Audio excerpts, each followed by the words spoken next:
Setup ready, game ready, మా వాళ్ళు ఆడడానికి రెడీ. అసలు గేమ్ ఏంటో చెప్పాలి కదా. సో ఏం లేదండి, వీళ్ళ చేతుల్లో అది ఉంది కదా. సో ఇప్పుడు మేము సముద్రంకి వెళ్తాం, బోట్లో వెళ్దాం. ఓకే, బోట్లో వెళ్ళి చేపలు పట్టాలి అంతే. ఎవరు ఎక్కువ చేపలు తీసుకొస్తే వాళ్ళు విన్నర్ అనమాట. అంతేనా? అంతే అంట. అసలు గేమ్ అది కాదు, ఇంకా ఉంది దాంట్లో ట్విస్ట్. ఒక్క చేత్తో ఇది పట్టుకొని పాయ్ పాయ్ అని ఊదుతూ ఉండాలి, ఇంకో చేత్తో ఇలా వెనక్కి తిప్పి ఏదో ఒకసారి ఇలా వెనక్కి తీసి ఆ పక్క వాళ్ళ నెత్తి మీద పెట్టాలి. అలా ఒకరికొకరు పెట్టుకోవాలన్నమాట. సో నేను ఇచ్చే టైంలో ఎవరు ఫాస్ట్ గా ఈ టోపీ పెడతారో వాళ్ళు గెలిచినట్టు. సో టోపీ పెడుతున్నాం కదా అని బోర్ అవ్వకూడదు. ఇక్కడ పాయ్ పాయ్, అక్కడ టాయ్ టాయ్, రెండుగా జరగాలి. ఓకే చలో. లావణ్య అండ్ శిరీష బోర్ అయితే ఊతూనే ఉండాలి, రెండో చేత్తో పని చేస్తూ ఉండాలి. Ready, 3, 2, 1 start. అదే ఒకరికొకరు సపోర్ట్ కూడా చేయాలి. చూడొద్దు, వెనక్కి చూడొద్దు. ఆ చుట్టుపోయింది వీరి.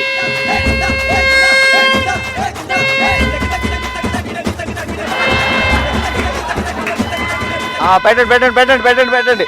ఓకే శిరీష గారు డన్. మీరు తిరగొద్దు, అటే ఉండండి. కొంచెం ముందుకెళ్ళండి శిరీష గారు, కొంచెం ముందుకు. ఓకే పెట్టు.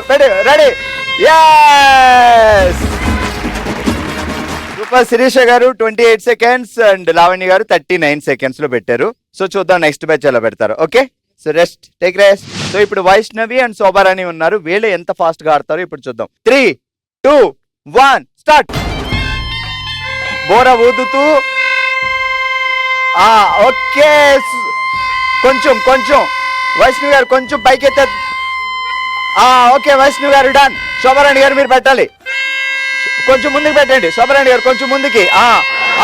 రైట్, పైకి లేపండి, పైకి.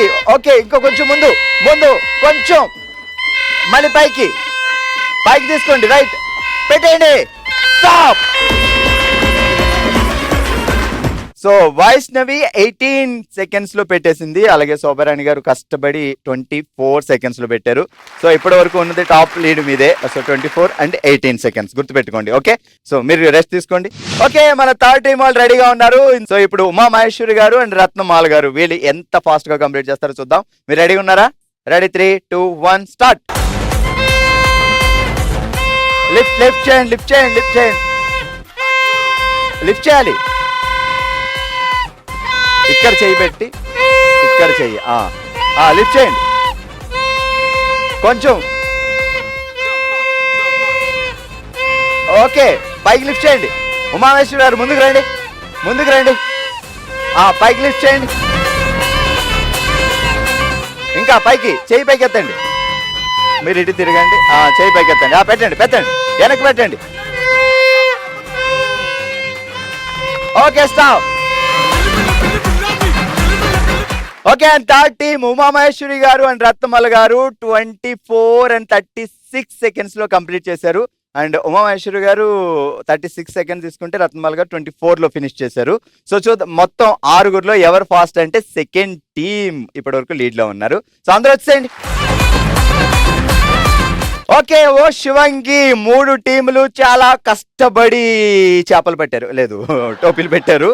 So second team Vaishnavi and Shobharani చాలా తక్కువ టైంలో ఫినిష్ చేసి ఈ రోజు శివంగిగా నిలిచారు. కంగ్రాచులేషన్.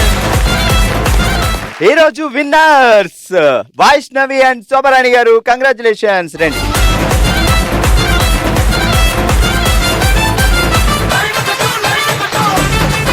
బాగా ఆడారు, అందరూ ఇక్కడే ఉండండి. ఇప్పుడు మనం అందరం కలిసి ట్రైన్ ఎక్కుతాం.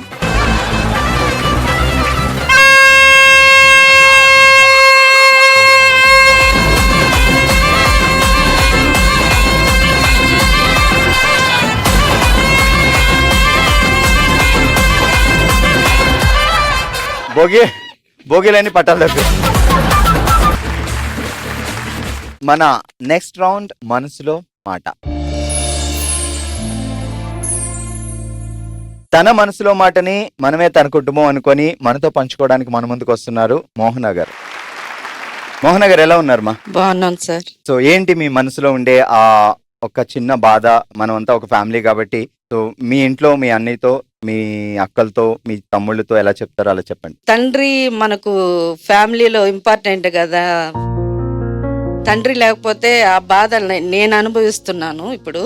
మా నాన్న ఉన్నప్పుడు మా ఫ్యామిలీ అంతా అమ్మ చెల్లెళ్ళు అందరూ బాగున్నాం మేము. నాన్న చనిపోయాక చాలా అమ్మ చాలా బాధపడుతుంది. నాన్న టీటీడీ ఎంప్లాయ్, ఆయన కూడా ఉద్యోగం ఇచ్చాడు అన్నకి. అమ్మకి పింఛన్ వస్తుంది, కానీ ఉద్యోగం తీసుకుని అమ్మని పట్టించుకోవట్లా, చెల్లెల్ని పట్టించుకోవట్లా అన్నయ్య. సో ఉద్యోగం వచ్చి ఆయన బతుకుతున్నాడు. పింఛన్ వచ్చినా కూడా అమ్మకి అప్పులు చేసేసి అమ్మని పట్టించుకోవట్లేదు. నాకు అనిపిస్తుంది అమ్మని నేను చూడలేకపోతున్నానా అంటే. నేను ఒక ఇంటికి వెళ్ళిపోయాను కదా సార్, నానుంటే ఇంకా మా అమ్మ లైఫ్ బాగుండేదేమో, మాకు కూడా తోడుగా ఉండేవాడేమో అనిపిస్తుంది సార్ ప్రతిసారి నాకు. నాన్నగారు టీటీడీలో జాబ్ చేస్తూ ఏమైంది, ఎందుకు చనిపోయారు? అంటే నాన్నగారు కొంచెం ఒక అలవాటు ఉండేది, ఆల్కహాల్ తీసుకుంటున్నారు ఎక్కువగా. కష్టపడతారు, రావడం ఈ ఆల్కహాల్ తీసుకోవడం, ఇలాగా తొందరగా దానివల్లే చనిపోయారు అనిపిస్తుంది మా నాన్న. హార్ట్ అటాక్ లాంటిది ఏమైనా వచ్చిందా సడన్ గా? అలా ఏం లేదు సార్. అంటే ఇంటి దగ్గర జారి పడిపోయారు, వర్షం పడి జారి పడడం వల్ల కాలు డ్యామేజ్, ఎరిగిపోయింది కాలు. అంటే నాన్న మా అమ్మ చిన్న ఏజ్ లో మ్యారేజ్ చేశారు. అప్పటి నుండి కష్టపడి ఇక్కడ వచ్చి మమ్మల్ని అంతా కానీ మాకు ఒక్క రూపాయి కూడా కష్టం లేకుండా పెంచాడు సార్ మా నాన్న. కానీ మా అన్నయ్య మమ్మల్ని ఇప్పుడు పట్టించుకోవట్లేదు సార్. మమ్మల్ని చూడకపోయినా పర్వాలేదు, మా అమ్మని చూసుకుంటే చాలా అనిపిస్తుంది నాకు. కానీ డబ్బు వచ్చినప్పుడు కూడా కొడుకు తీసుకెళ్ళిపోతున్నాడు, అది కూడా తీసుకెళ్ళిపోతున్నాడు సార్, అప్పులు చేసేస్తున్నాడు. అదే అంటున్నా, కొడుకులైనా కూతుర్లైనా తల్లిదండ్రులు ఉండేటప్పుడు వాళ్ళని అంతవరకు హ్యాపీగా చూడండి. అంత ఏం కోరుకోరు వాళ్ళు, అంత అన్నం పెట్టమని చెప్తారు, ఇంకేమో సంతోషంగా బాగున్నావా అమ్మ, బాగుండావా నాన్న అని పలకరిస్తే ఆ పలకరింపు చాలు, అంతకు మించి వాళ్ళు ఏం కోరుకోరు. ఎప్పుడైనా పుట్టింటికి పిల్లలతో వెళ్దాం, సో సమ్మర్ హాలిడేస్ వస్తే అందరూ పుట్టింటికి వెళ్తారు, లేకపోతే నా అమ్మమ్మ ఇంటికి వెళ్తారు, మీకు అలా అనిపిస్తుంది? అలా అదే సార్, ఆశ మా పిల్లలకు కూడా లేదు సార్. ఒక అన్న పిల్లడు పిలిస్తే వెళ్ళి అమ్మ వాళ్ళ ఇంటికి వెళ్ళాలి. మా అమ్మ పరిస్థితి బాగాలేదు కదా సార్, మేము ఎలా వెళ్ళగలుగుతాం అమ్మగారింటికి? నువ్వేం టెన్షన్ పడకమ్మా. సో అమ్మగారి ఇంటికి వెళ్ళలేకపోయినా సో ఈ ఫ్యామిలీ అందరూ నీ పుట్టిల్లి అనుకో. సో నీ తమ్ముడి దగ్గరకు వచ్చావు అనుకో.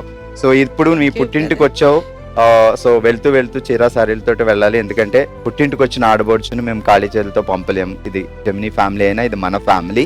ఈ షోలో ఒకటే అమ్మకు చెప్తాను సార్. చెప్పండి మా.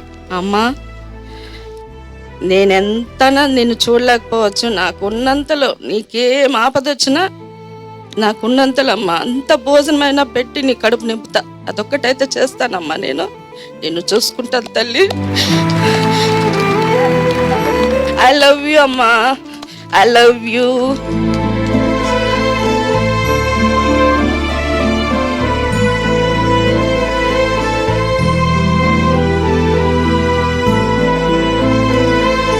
పొట్టు పెట్టివ్వండి.